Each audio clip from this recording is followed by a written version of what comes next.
এটা এখানকার বড় পুকুর, সে মাছ অনেক থাকে, চারিদিকে ফরেস্টের গাছ, এই জঙ্গল ফরেস্ট, কত সুন্দর রাস্তা, মনোরম সেই দৃশ্য আমাদের।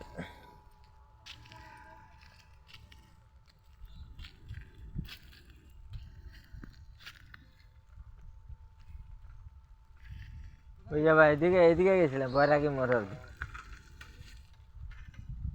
এদিকে এই যে আমাদের ধান ক্ষেত, এটা হচ্ছে ভরতপুর মহাকাল ডাঙ্গির বিল, বৈরাগী মোড়ের বিল, এটা সবুজায়ন।